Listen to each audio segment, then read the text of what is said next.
एक ऋषि जो कि पुराने आयुर्वेद और योग के विशेषज्ञ थे, एक नगर के बाहर अपनी कुटिया बनाकर रहा करते थे। एक दिन उनके आश्रम में उस नगर का सबसे अमीर व्यक्ति आता है। अमीर व्यक्ति देखने में कुछ बीमार सा लग रहा था। उसने आते ही ऋषि को प्रणाम किया और एक धीमी सी दर्द भरी आवाज में कहना शुरू किया, मुनिवर, मैं इस नगर का सबसे अमीर व्यापारी हूँ। मेरे पास धन दौलत की कोई कमी नहीं है, लेकिन मैं अपने शरीर से खुश नहीं हूँ। अक्सर कोई ना कोई बीमारी मुझे घेर ही लेती है, जिसकी वजह से सब कुछ होने के बाद भी मैं परेशान और दुखी रहता हूँ। तो क्या आप मुझे अपने आयुर्वेदिक ज्ञान के खजाने से कुछ ऐसे आसान और छोटे नियम बता सकते हैं जिनका पालन करके मैं एक स्वस्थ और निरोगी जीवन जी सकूं? ऋषि ने व्यापारी की बात को पूरे ध्यान से सुना और फिर कहना शुरू किया, आयुर्वेद में कहा गया है कि जिस व्यक्ति को हमेशा निरोगी और स्वस्थ रहना है, उसे अपने शरीर के वात, पित्त और कफ को हमेशा संतुलित रखना चाहिए। त्रिदोष आधारित शरीर है हमारा। कोई सी भी बीमारी केवल इन 3 दोषों की वजह से ही होती है, वात दोष, पित्त दोष और कफ दोष। जब वात बहुत बिगड़ जाता है तो 80 से ज्यादा बीमारियां आती हैं। जब शरीर का पित्त बिगड़ता है तो 46 से ज्यादा बीमारियां होने की संभावना बढ़ जाती है, और जब कफ बिगड़ जाता है तो 28 से ज्यादा बीमारियां होती हैं। और अगर वात, पित्त और कफ तीनों बिगड़ जाएं तो शरीर में 148 से ज्यादा बीमारियां हो जाती हैं। सर्दी, खांसी, जुखाम व दस्त से लेकर बड़ी से बड़ी बीमारियां भी केवल वात, पित्त और कफ के बिगड़ने से ही शरीर में होती हैं। इतना कहकर ऋषि थोड़ी देर के लिए मौन रहे और फिर कहना शुरू किया, भारतवर्ष के सबसे महान आयुर्वेदिक चिकित्सकों में से एक महर्षि बागभट्ट ने अपनी दोनों रचनाओं अष्टांग हृदयम और अष्टांग संग्रहम में शरीर की कार्य प्रणाली को समझाने और इसे स्वस्थ बनाए रखने के लिए 7000 नियम बताए हैं, जिनमें से 4 नियम जो कि शरीर के वात, पित्त और कफ को संतुलित रखने के लिए सबसे ज्यादा जरूरी हैं, आज मैं तुम्हें बताता हूँ। तो तुम्हारे शरीर के वात, पित्त और कफ तीनों एक साथ संतुलित रहें, इसके लिए पहला नियम है कि खाना खाने के तुरंत बाद पानी नहीं पीना। महर्षि बागभट्ट कहते हैं कि खाना खाने के तुरंत बाद पानी पी लेना जहर पी लेने के समान होता है। व्यक्ति ने कहा, लेकिन क्यों मुनिवर? ऋषि ने कहा, हम जो कुछ भी खाते हैं वो हमारे पेट की एक जगह पर जाकर इकट्ठा हो जाता है, जिसे संस्कृत में जठर कहते हैं, या हिंदी में कुछ लोग इसे अमाशय भी कहते हैं। अब जैसे ही हमारा खाना जठर में पहुंचता है, इस खाने को पचाने के लिए जठर से अम्ल निकलता है, जिसे जठर अग्नि भी कहते हैं। अब यहाँ हमारा खाना अम्ल के माध्यम से चलता है, जिसे सरल भाषा में लोग पचना कहते हैं। लेकिन अगर हम खाने के तुरंत बाद पानी पी लेते हैं तो यह हमारी जठर अग्नि को शांत कर देता है, यानी अम्ल पानी में घुलकर पतला हो जाता है, जिससे उसकी क्रियाशीलता कम हो जाती है, और फिर हमारा खाना ठीक से पचता नहीं, बल्कि पेट में पड़ा पड़ा सड़ता रहता है। और फिर यह सड़ रहा खाना पेट में 100 से अधिक जहर पैदा करता है, जो कि इंसान के शरीर में 80 से अधिक बीमारियां पैदा करते हैं।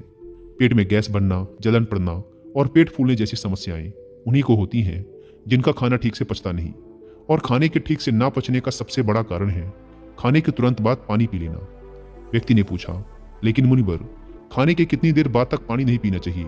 ऋषि ने कहा, कम से कम 1 घंटे तक, क्योंकि जठर अग्नि के जलने की यह प्रक्रिया खाने के 1 घंटे बाद तक चलती रहती है। व्यक्ति ने फिर पूछा, मुनिवर, क्या खाना खाने के पहले पानी पी सकते हैं? ऋषि ने कहा, हाँ, खाना खाने के पहले पानी पी सकते हैं, लेकिन खाने के तुरंत पहले नहीं, बल्कि खाने से आधे घंटे पहले। तुम जितना चाहो उतना पानी पी सकते हो। व्यक्ति ने फिर प्रश्न किया, मुनिवर, खाना खाने के बाद 1 घंटे तक पानी तो नहीं पीना, लेकिन क्या उसकी जगह कुछ और पिया जा सकता है? ऋषि ने कहा, हाँ, खाना खाने के बाद खट्टे फलों का जूस, दही की लस्सी, मट्ठा, दूध या नींबू की शिकंजी पी जा सकती है। और खाने के पश्चात ये खट्टे पदार्थ पीने से हमारे भोजन को अच्छे से पचने में सहायता भी मिलती है।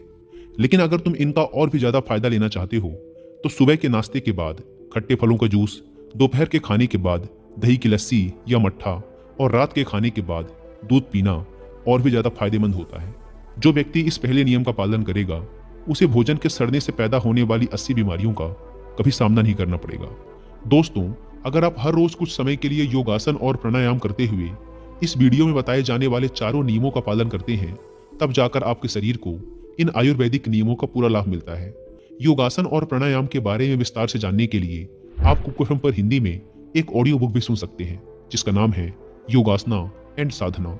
इस ऑडियो बुक में आपको योगासनों से संबंधित लगभग सारी जानकारी मिल जाएगी, जैसे कि योगासन क्या है, हमारी शारीरिक संरचना और योगासनों का संबंध, यौगिक सत्कर्म क्या है, अष्टांग योग क्या है, इसके बाद सारी योगासनों को करने की विधि बताई गई है।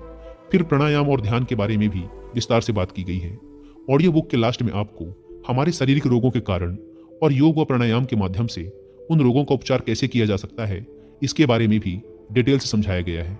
और अब आप कुकू एफएम पर इन ऑडियो बुक्स को सुनते हुए इनके नोट्स भी बना सकते हैं। यहाँ ऐड नोट्स के ऑप्शन पर क्लिक करके आप हर एक चैप्टर की इंपॉर्टेंट बातों को लिखकर उन्हें सेव कर सकते हैं, जिससे आपको दोबारा ऑडियो बुक सुनने की जरूरत नहीं पड़ती और आप जब चाहें उस किताब के सबसे इंपॉर्टेंट लेसन को रिकॉल कर सकते हैं।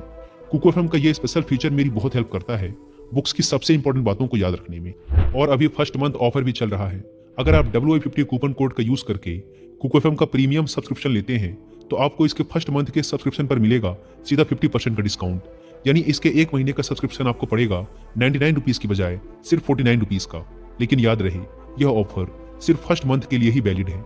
ऐप को डाउनलोड करने की link description and first comment पर मिल जाएगी। ऋषि ने आगे कहा, वात, पित्त और कफ तीनों को एक साथ संतुलित रखने के लिए महर्षि बाघभट्ट द्वारा बताया गया दूसरा नियम है कि जब भी पानी पियो हमेशा घूंट घूंट भरकर पियो।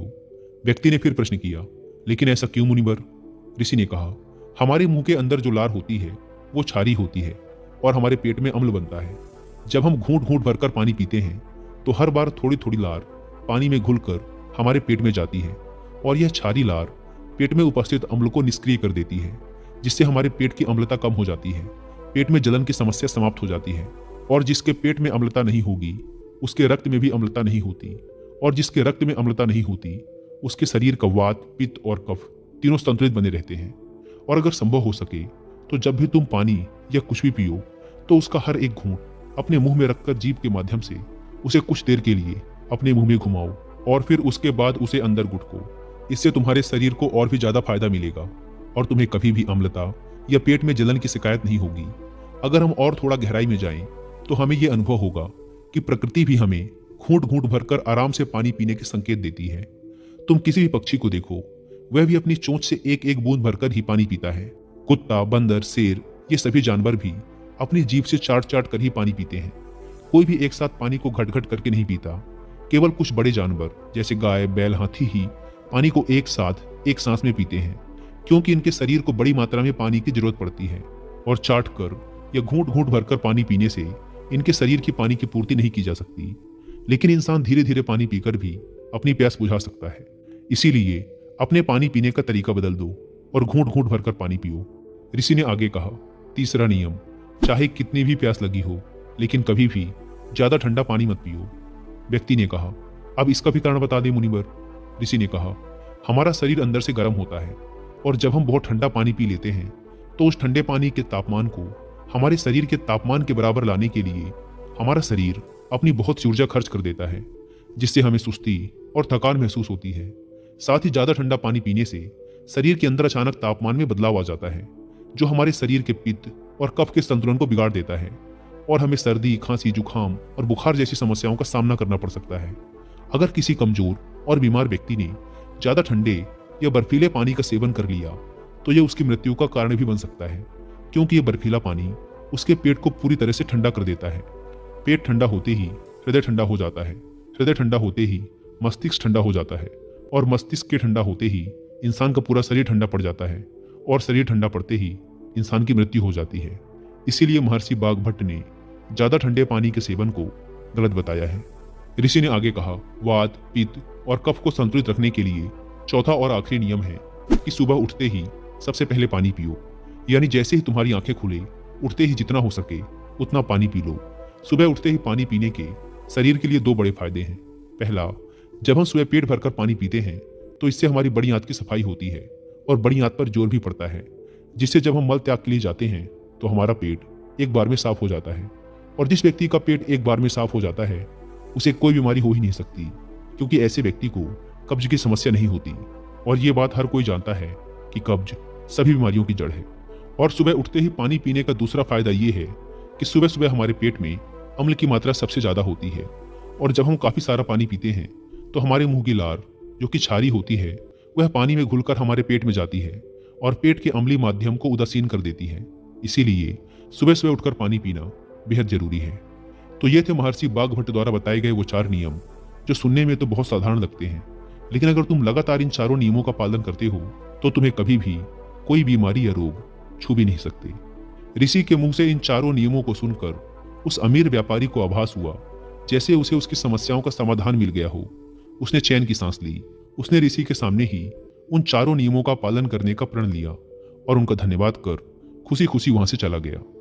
दोस्तों, उम्मीद है कि आपको इस वीडियो से बहुत कुछ सीखने को मिला होगा और योगासनों और प्राणायाम के बारे में विस्तार से जानने के लिए आपको कुफम पर हिंदी में योगासना एंड साधना बुक की ऑडियो बुक सुनना ना भूलें।